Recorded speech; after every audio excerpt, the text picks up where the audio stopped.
What's going on, YouTube? We back with another video, Cage TV, where we talk about the best team in football, the Green Bay Packers. And let's get into this shit.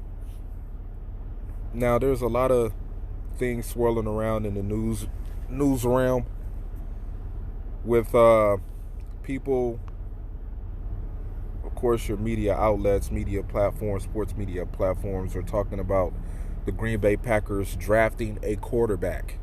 Yeah, we need to draft a quarterback. The sooner, the better. I don't know if we'll necessarily take a quarterback in the first round, but we need to start looking towards the future. GM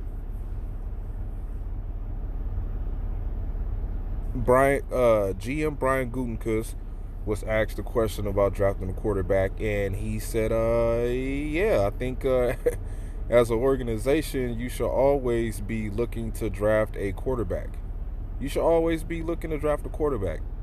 Every team, it don't matter if you got Tom Brady, it don't matter if you got Terry Bradshaw. You always have to look at the quarterback position. And I think the answer in the statement that he responded with was a fair response. I mean, it's no diss to Aaron Rodgers, but he is up there in age. I mean, he's not at the age of where Drew Brees and Tom Brady are at, but Aaron Rodgers has a track record of injuries. Me personally, I think it would be in the best interest for the Packers to pursue drafting a quarterback this year, which I think they probably will do, but it probably won't be in the first round. But you have your media outlet guys like Colin Cowherd, who's bringing up Jordan Love, quarterback from, I want to say, Utah State. He's about 6'3". He has 10-inch hands. Can throw inside the pocket, throw outside the pocket. Can put the money can put the ball on a dime to the receiver. Has a big arm. Big guy, Jordan Love, and he's fourth on the quarterback prospects list in the draft, and he's ranked 33 overall.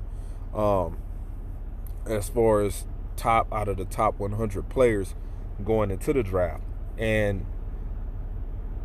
you're starting to hear a lot of teams become very interested in Jordan Love.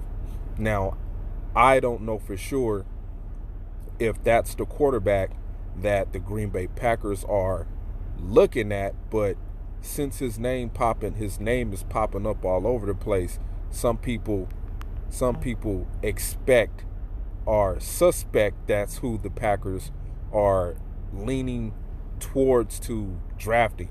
And it's going to be crazy before the draft comes around, with all of these mock drafts that's happening. I mean, we haven't even got to the combine yet, and people coming out with their mock drafts of who they think the Green Bay Packers are going to get.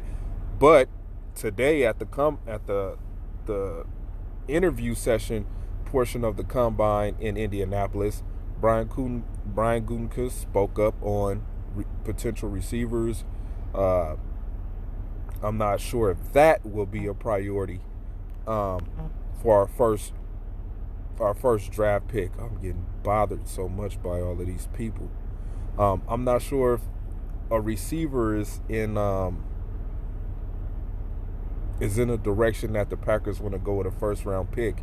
So we don't know. Right now, this is just all speculation. This is just all hearsay.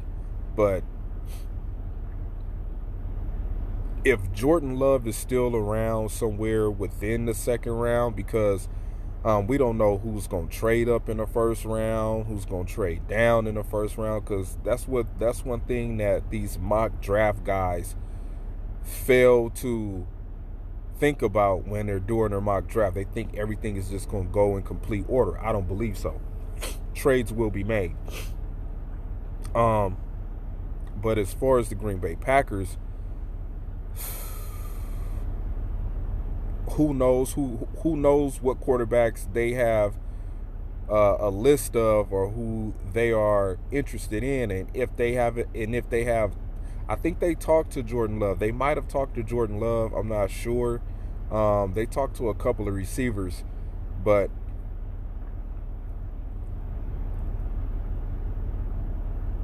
I don't know if Jordan Love is the perfect fit for this team. We don't even know how much. We don't even know how much of a responsibility in this draft Matt LaFleur influence will be on players that he will want. So just hearing Brian talk, you start to get a sense that he's going to follow traditional methods of how Green Bay has went about the combine, the draft, and free agency. He keeps bringing up the Ted Thompson method, and I think he's heavily leaning on that method due to the fact that he can't spend any money. So I didn't really like hearing that. I really didn't want to hear the Ted Thompson influence. Like, I kind of want Brian to be his own man, you know, but I know it's a learning process, and the things that Ted Thompson and Ron Wolf did back in the day, I mean, to have this team be successful as it is remarkable.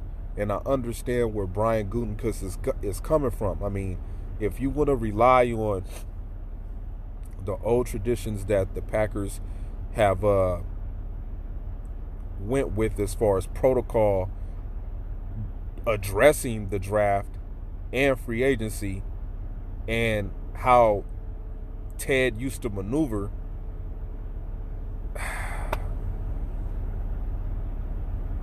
maybe the draft might be hit or miss this year. I'm not sure, but I hope. I don't know how much input Matt LaFleur is going to have, or any other coaches on the coaching staff. How much input will they have on the decision making when it comes to Brian Gutekunst picking players we should bring in to help this team get to the next level and winning the Super Bowl? Because, like I said before, we're on a time clock right now with Aaron Rodgers.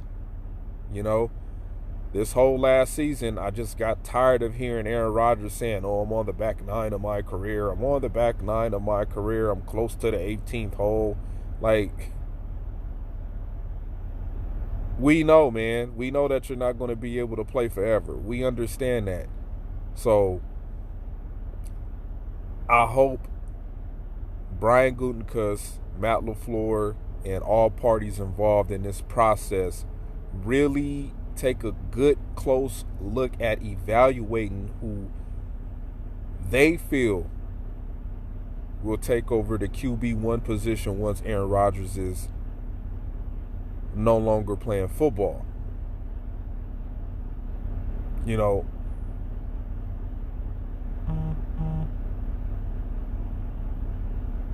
we can't afford to, especially under the new era of Brian Gutekunst, we can't afford to be drafting quarterbacks that are going to take us two steps back. And I'm pretty sure that if they collectively go about the situation of putting this 2020 team together,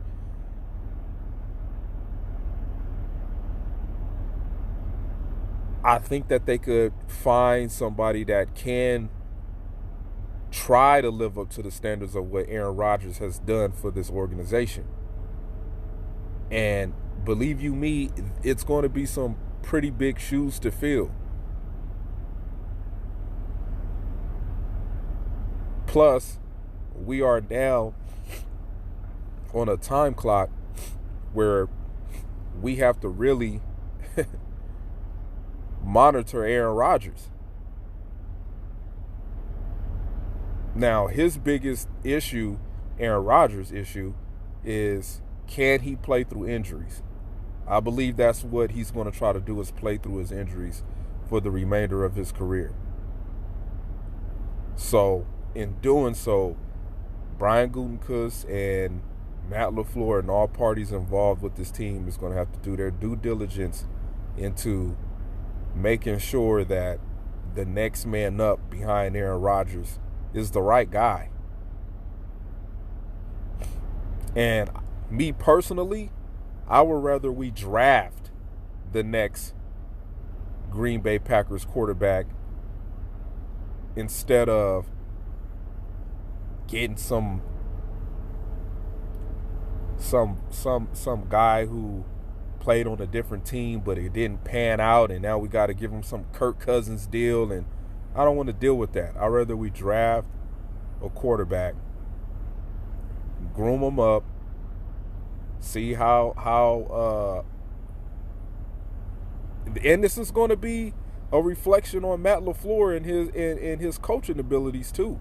I mean, he really walked into a situation to where he's dealing with a quarterback that has seen it all, who's got a Super Bowl, MVPs, a ton of experience. And, you know, if we bringing in a new guy, it's going to be interesting to see how well Matt LaFleur can coach that said QB or rookie QB to be an extraordinary player. Now, we've seen what Andy Reid has done with Patrick Mahomes. We've seen what Doug Peterson has done with Carson Wentz. I mean, some people are going to say, oh, man, that's a bad example. But still, Carson Wentz was in the MVP running. So, at this point in time, the Green Bay Packers are okay. We're good for now. But these next two seasons will be a telltale sign of things to come as far as the future at the quarterback position. So, Brian Gutekunst and this Packers organization got their work cut out for them. And with that being said, man, thanks for tuning in. I'll catch y'all next time. Go Pack, go.